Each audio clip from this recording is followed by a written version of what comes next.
Tonight, a suspect named in a Christmas Day firebombing that's left Melbourne's Jewish community shaken and angry. Hello, I'm Lydia Feng. This is a national edition of ABC News.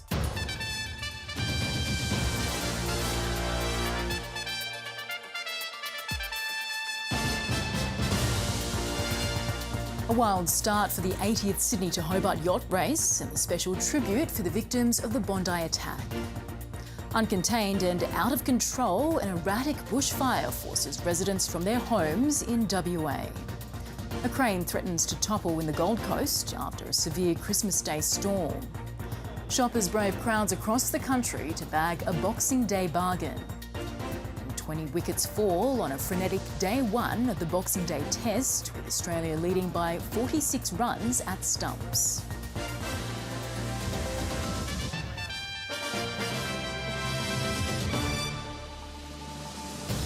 Police have named a person of interest in the Christmas morning firebombing of a rabbi's car in Melbourne's southeast. They say they're not aware of any specific threats to the Jewish community, but aren't ruling out a racial or religious motive. The attack has reignited anger within the Jewish community and renewed calls for a royal commission into anti-Semitism. A rabbi's car firebombed, reigniting fears in the Jewish community. We wake up every morning and we don't know when or where the next attack will be. Police are looking for 47-year-old John Argento, a homeless man described as a person of interest. He's known to police already. He is wanted on a warrant at this stage for use of a stolen credit card. We will allege he may have been involved in other property offences as well. The attack forced a rabbi's wife and 3 children to flee their St Kilda East home. Just 11 days after 2 gunmen killed 15 people at a Hanukkah festival at Bondi Beach in Sydney. There's no doubt that they are a family who is now in fear. Police describe the car fire as targeted, but say there is no specific threat to the community. If it was racially or religiously motivated, we will follow that angle. Our commitment to the Jewish community here is quite strong. While police have been talking to leaders of the Jewish community for weeks and even years, some of those leaders have now renewed calls for a royal commission into anti-Semitism. If we don't have a royal commission, then this nation is counting down to another Bondi massacre. And I want to say to the Prime Minister that a royal commission is not about blame, it's about truth. I respect the views that have been put forward by a range of leaders. The work that we're doing is the work that we've already outlined and committed to. Increased police patrols providing little comfort to a grieving, frightened community. Shannon Schubert, ABC News, Melbourne. A Canberra man who police allege performed Nazi salutes in public and distributed extremist stickers has been granted bail by the ACT Magistrates Court. Zachary Hook was arrested on Christmas Eve after an investigation by the Australian Federal Police. The 18-year-old allegedly performed Nazi salutes directly towards members of the public on 2 occasions at suburban Canberra shopping centres. Police say he also posted propaganda-style stickers around the Australian National University campus, and he's accused of damaging the university's Islamic Studies Centre. Mr Hook was released on strict conditions, including a ban on visiting the ANU, and is due back in court next month. It's been a challenging start to the Sydney to Hobart yacht race. Here's Chloe Hart with more of day one. Yes, Lydia, a very tough start to get the 80th Sydney to Hobart underway. Their 129-strong fleet battled strong winds to make it out of Sydney. Despite rough seas setting brutal conditions, sailors still managed to take time for a touching gesture to honour the Bondi terror attack victims. The gun goes, the smoke billows. The 80th anniversary of a Boxing Day tradition. Crowds gathered on Sydney's shores as boats were battered by the swell. Oh, it's a bit bouncy. You can see the waves already coming through the heads. A test of the mind, body and the stomach. Seasickness and potentially some injuries. They could put boats out. We've got boiled eggs and carrots chopped up, and that'll probably have to do tonight because you won't be able to get near the galley. Ideal conditions for the 2-time reigning line honours champion Law Connect. We've got a big, heavy boat, so we can bash through anything. With Olympic legend Ian Thorpe on board, Law Connect were first out of the heads, with Master Lock Comanche gaining speed further off the coast. 3 boats pulled out in the first few hours. Arduous and rough conditions are expected for these yachts overnight. The next 24 hours is going to be choppy and wild and a very bumpy ride. Amid the chaos, a moment to pay tribute to the victims of the Bondi terror attack, with rose petals scattered off the famous beach. Now it's full steam ahead to the Tasmanian capital. Sally Ann Young, ABC News, Sydney. I'll be back with the rest of the day's sport later in the Bulletin. A Christmas Day emergency level bushfire in Western Australia has come within a few kilometres of the Boddington town site, 130 kilometres southeast of Perth. While no homes have been lost, there's significant damage at the Boddington gold mine. The fire has been downgraded to a watch and act, but remains uncontained and uncontrolled, with changing wind conditions likely to test fire authorities. Bridget MacArthur reports. Strong gusts pushed the blaze to within 2 kilometres of the Boddington town site Thursday evening. And with spot fires erupting hundreds of metres from the main front, residents evacuated. That's when we started packing the car up and getting the dog organised and just hosing everything down before we left. Bit of a panic it was. Dawn Duffy and her 11-year-old granddaughter left a few hours later. We had time to pack and I'm thinking, what do I do? My granddaughter's saying, don't forget your pills, don't forget your prescriptions. Residents urged to leave Boddington and head east towards the town of Williams. My plan is to stay away and not even attempt to go back because our life's precious and I'm grateful for everything I have. At the end of the day, my house is insured. The ABC received reports a number of workers were stuck at a mining camp southeast of Newmont's Boddington gold mine, right in the middle of the emergency warning zone. Newmont says that all workers had the option to leave, but about 70 chose to stay rather than navigate roads that were impacted by fallen trees and power lines.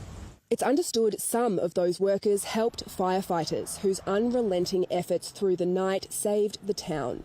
With everyone working together and the support of all the partnering agencies, I think we're in a better place. Boddington is built with a lot of legends, a lot of heroes, and God help the firemen.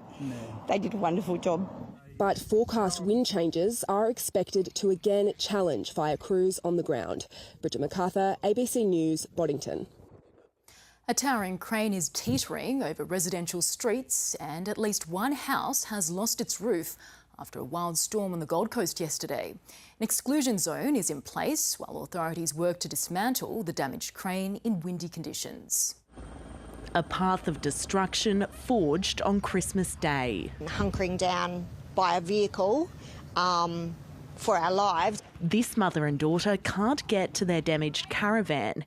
It's part of an exclusion zone set up after a crane partially collapsed above the campsite. As soon as they say it's safe, we've got to try to get in there and see what we can salvage. It could be days until they're able to sort through their belongings. Until such time as that risk is removed, the exclusion zone will not be removed. For about 30 people at the caravan park, their summer holiday quickly turned to disaster. We were just chilling and then the storm comes through and it was like pretty hectic, just like raining real hard, and then the wind blows up and it's like just gazebos flying everywhere.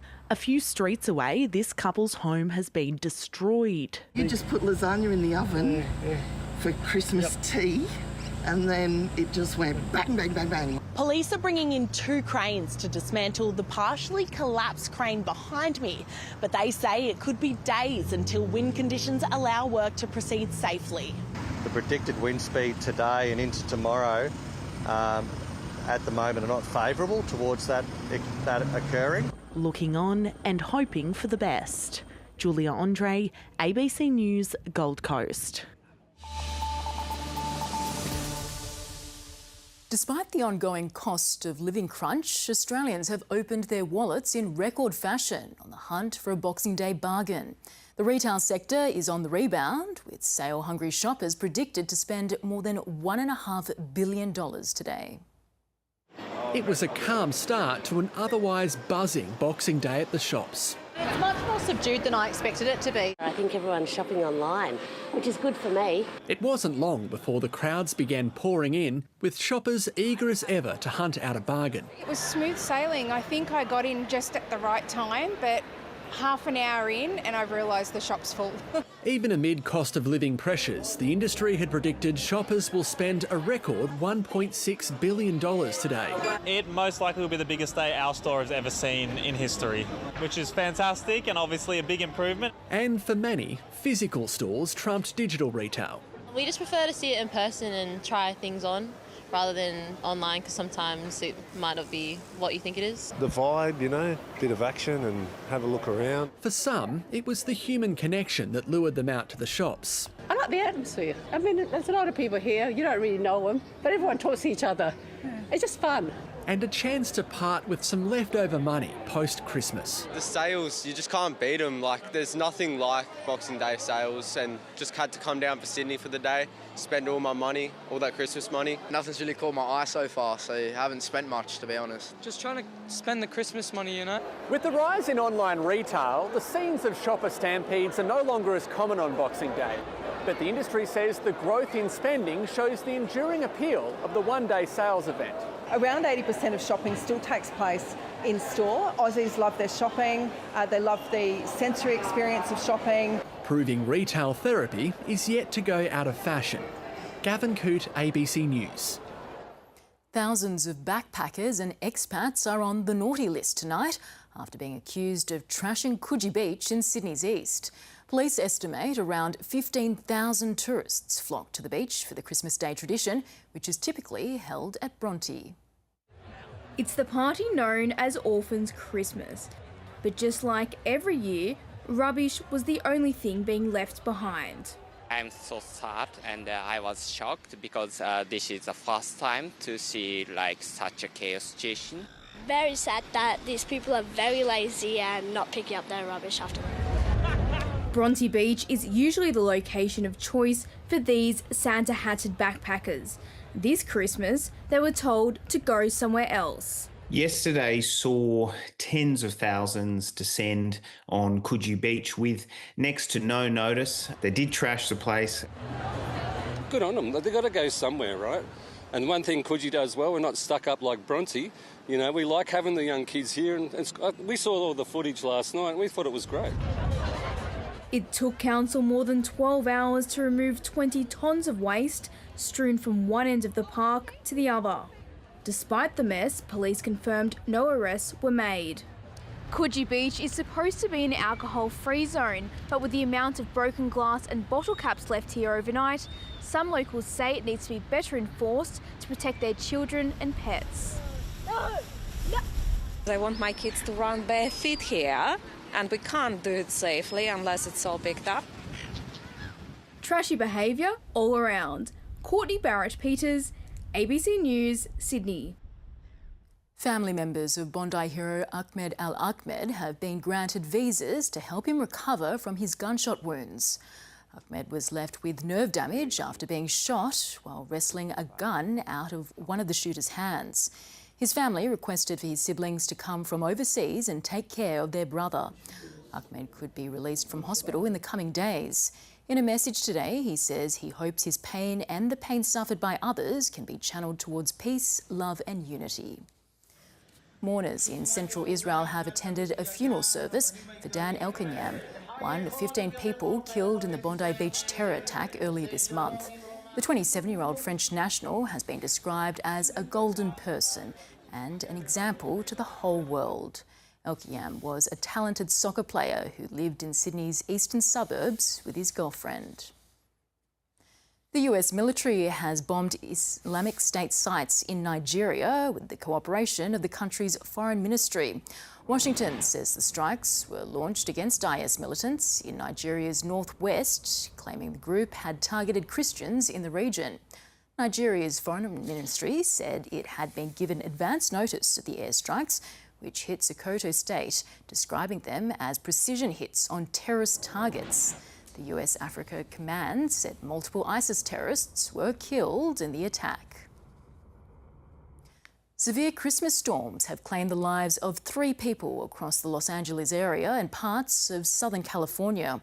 Authorities declared a state of emergency in several counties after hours of torrential rain caused widespread flooding and mudslides.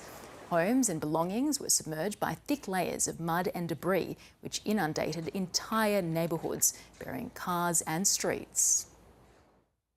A message of peace and unity rang out all across the globe this Christmas as the faithful marked one of the most important days on the Christian calendar. Worshippers in nations stricken by war lit candles and sang songs of hope and praise, while world leaders made calls for reconciliation.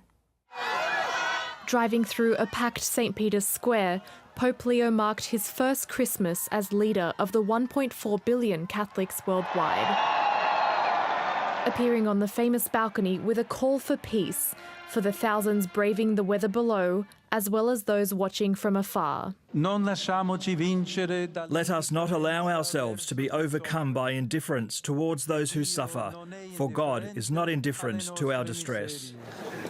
At Sandringham, led by the King and Queen, the royals stepped out for their Christmas Day service. The group included Princesses Beatrice and Eugenie, but not their father Andrew Mountbatten-Windsor or his former wife Sarah Ferguson. Happy Christmas, Charlotte. Happy Christmas. Fans and well-wishers queuing outside the church had the chance to mingle up close with the family. Happy Christmas, you too. Elsewhere, worshippers filled famous cathedrals like Notre Dame.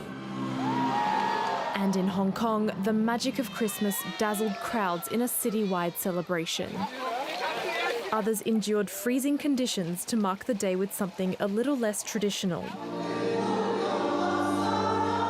In Bethlehem, at the biblical birthplace of Jesus, Christmas celebrations returned after a 2-year pause because of war. Bells rang out in southern Lebanon as Lebanese Christians celebrated Christmas Mass near the border with Israel. And in neighbouring Syria, services in Damascus were held under the watch of armed guards. The sound of air alarms put a pause on festivities in Ukraine, but crowds gathered undeterred, carrying traditional stars to mark yet another Christmas at war, raising their voices to sing for peace. Laura Yumshajakian, ABC News. The deadly H5 strain of bird flu was recently detected at Hart Island in the Southern Ocean, but it's yet to reach the Australian Antarctic Territory. Scientists are now racing to get crucial population data on penguins before avian influenza impacts the region. The ABC's Antarctic reporter Jono Gibson and camera operator Owen Stean James travelled there with the support of the Australian Antarctic Program. At Berkeley Island in East Antarctica, these Adelie penguins and Weddell seals are blissfully unaware of a looming threat. The avian influenza that has been travelling around the globe is a highly pathogenic influenza that the birds unfortunately have been succumbing to. Seabird ecologist Louise Emerson is using a drone to monitor the colony, checking from the air for any signs of the deadly virus. We want to know when it arrives, and we also want to know what impact it's going to have. Bird flu has already left its mark in many parts of the world, including on Hart Island, about 2,000 kilometres from Antarctica, where hundreds of dead elephant seals were found in October. The H5 strain of bird flu is yet to reach this part of Antarctica, but if and when it arrives, it could have a devastating impact. It can be absolutely dramatic and wipe out populations. But bird flu's not the only threat to the penguins. Climate change and industrial krill fishing also pose risks. And to understand the scale of any future effects, scientists need accurate population counts and information on where the penguins are feeding. With population surveys, with the Nest camera observations, with the tracking, we're trying to get a baseline of what is normal in Adelie penguins so we can see whether there's been an impact from avian influenza or fisheries or climate change. Critical science for a species facing multiple threats. Jono Gibson, ABC News, Berkeley Island.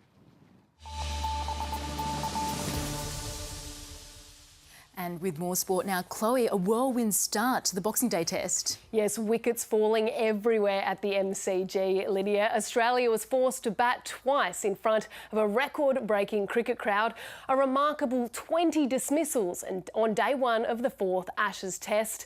After the Aussies were bowled out for 152, Michael Neser and Scott Boland combined for 7 wickets, with the hosts holding a 46-run lead at stumps.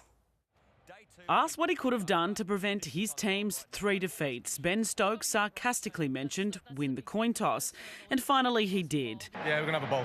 There's a nice coverage of grass on here, so we think it's going to be quite hard work with that early ball this morning. The returning Gus Atkinson took advantage of the conditions. Just what England needed.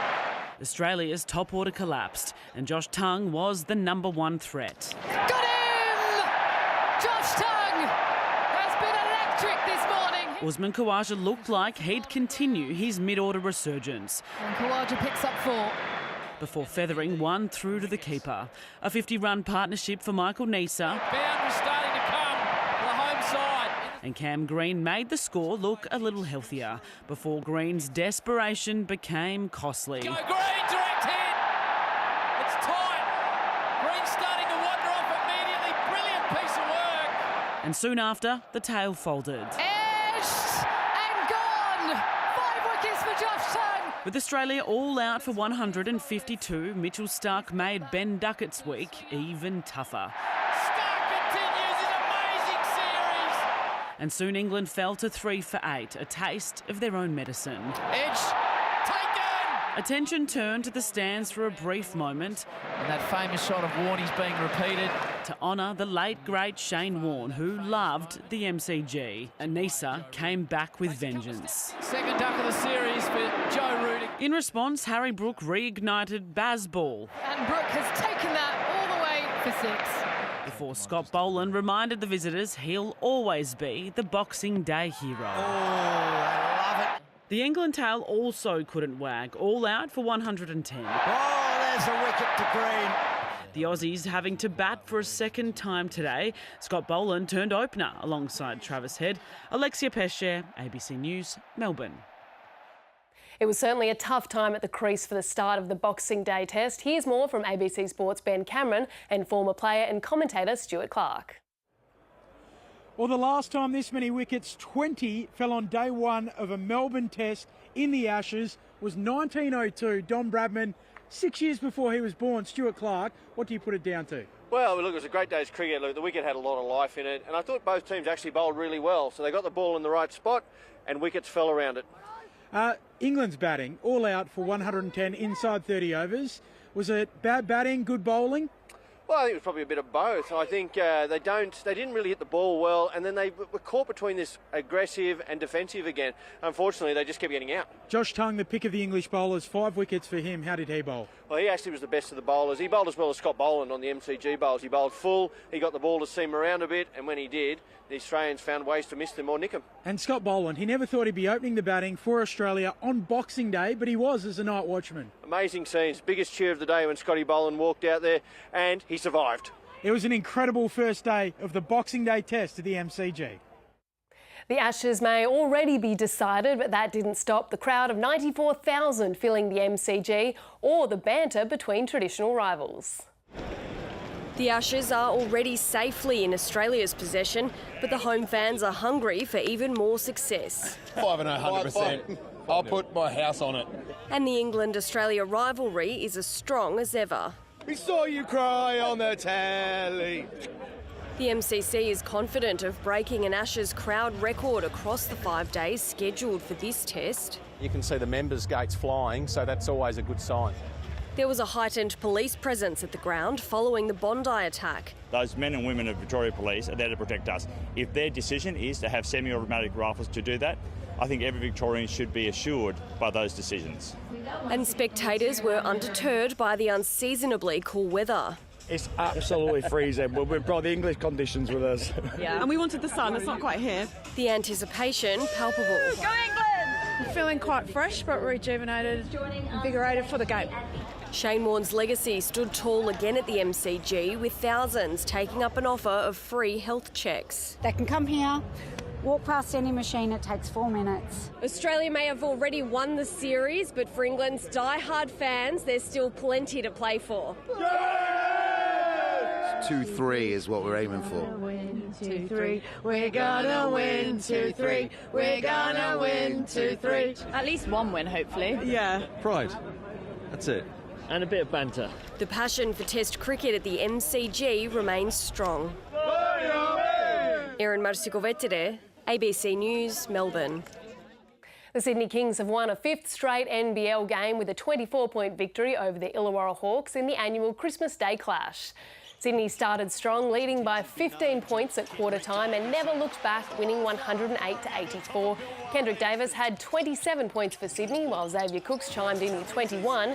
Kings coach Brian Goorjian says he was concerned going into the clash, given the Kings had lost the last 3 Christmas fixtures. And Sydney to Hobart crews will be strapping in for a rough ride down the New South Wales coast tonight, but conditions are expected to ease as the fleet heads further south, Lydia. Certainly not for the faint-hearted. Thanks, Chloe. What started as an innocent taste test between 2 neighbours to determine who made the better lasagna has become a decades-long feud taking over an entire neighbourhood. The Lily Street Lasagna Bake-Off in Perth's southern suburbs has grown in popularity since its inception in 1998. It's usually a labour of love, but this is one of rivalry, stretching 27 years, ever since Jenny Baker proclaimed she made the best lasagna on Lily Street. I won that year. And there was great rumour up and down the street that, you know, I'd done favours for the judges or the judge, but I hadn't. The competition was put on pause after Jenny's husband, Paul, passed away in 2023. But this year marked its return. He lived for Lasagna Day and he was the ringmaster of the whole day. Welcome everybody to the 25th Lasagna!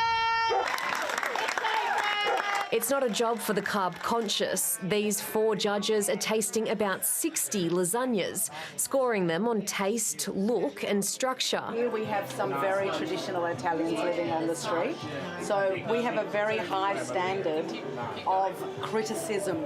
Meanwhile, the competitors and their loved ones line the street, eating and assessing their chances, until the long-awaited verdict arrives. You are not going to believe this. No! Melinda won! Melinda, why are we so excited? Because I'm always second! A win decades in the making in a community dedicated to connection and lasagna. Grace Burmess, ABC News. And now a look at the weather, and on the satellite, heavy rainfall in northern and central Queensland, in the top end due to a monsoon trough. A cold front passing over southwestern WA is leading to grey skies over the region. It's mostly cloud-free elsewhere. On the chart, there's a low pressure trough over the northeast of New South Wales. Meanwhile, a high pressure system south of the Bight is over Victoria. A monsoon trough extends over the north of the country. Around the states now and in Queensland, scattered to widespread showers in most areas. Isolated showers in the northeast of New South Wales, while there's a slight chance of showers along the central and southern parts of the coast, dry and sunny for the rest of the state. It'll be dry and mostly sunny too in Victoria. Isolated showers are expected to develop in the far east Gippsland region. For Tasmania, showers mainly in the south, clearing in the afternoon. In South Australia, blue skies, maximum temperatures near to above average. Showers and gusty storms over most of the Kimberley and northeast Pilbara.